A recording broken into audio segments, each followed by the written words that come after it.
Hey, welcome to It's Not Letting Me. Do you ever wish you could have something read and then explained back for you?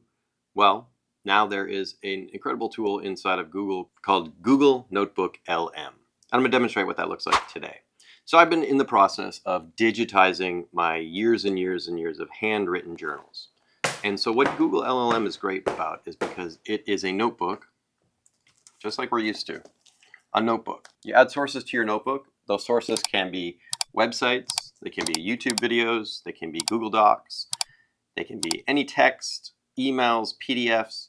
So you're basically creating your own little walled garden of the knowledge base. Then you can ask it questions to query only the sources that you've imported. Those websites, documents, PDFs, videos, and it will go through those sources to give you answers. So let's see what that looks like. Of course, in Google, you can go to the 9 dots in the upper right corner. You can scroll down and you can see here NotebookLM is new, and you can just click on it. You can also just go to notebooklm.google.com.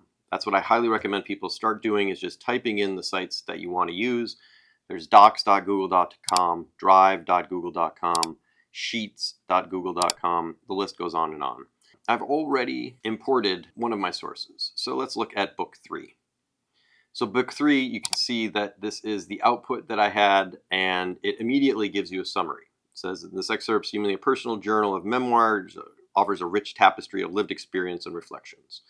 So I can then ask it for a timeline.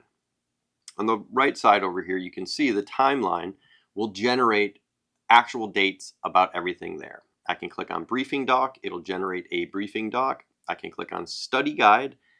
This is where it gets a little testy for schools. Students who may have a hard time reading, this is a great solution to teach them the concepts.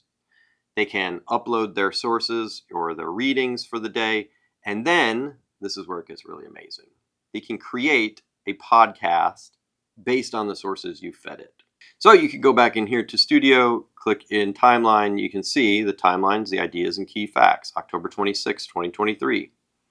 The main themes, the pursuit of a creative life versus conventional paths, the artist's identity, creative fulfillment, rejection of fame and materialism. These are the themes that I wrote about, and it's really interesting to see it summarized. So when I'm finally done digitizing all of the books, I'm going to import all of the books into one Google Notebook, and then I'll have a 8-book summary of my life that I can then interact with chat, do study guides, create briefing documents, see the timelines.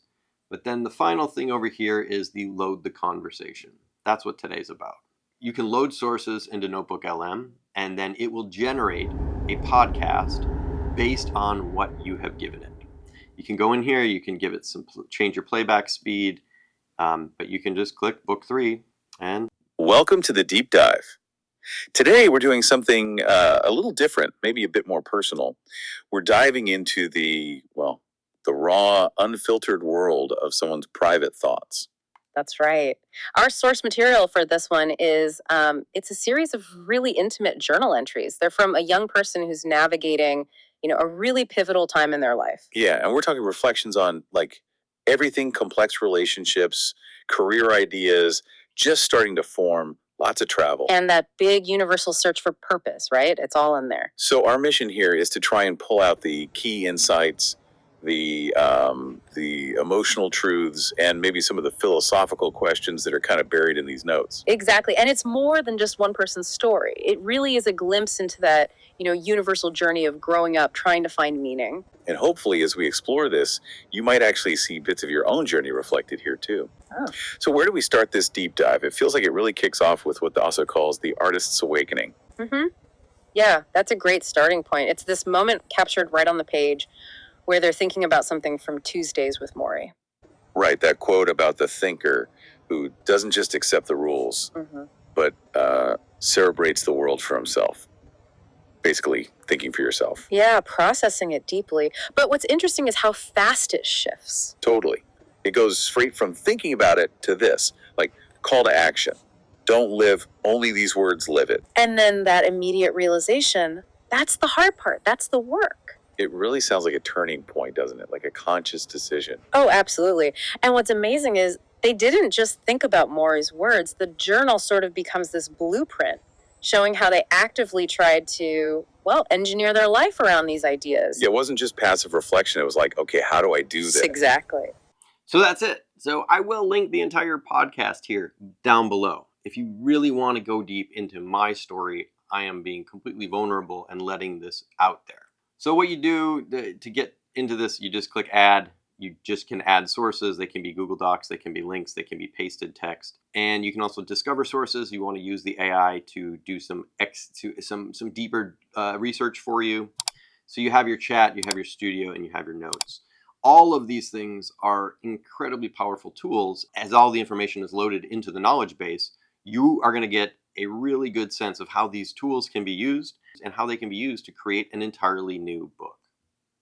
Thanks for checking in today. I do all kinds of technology tutorials. If you have anything you want to learn about, put the comments down below. I'll make you a video.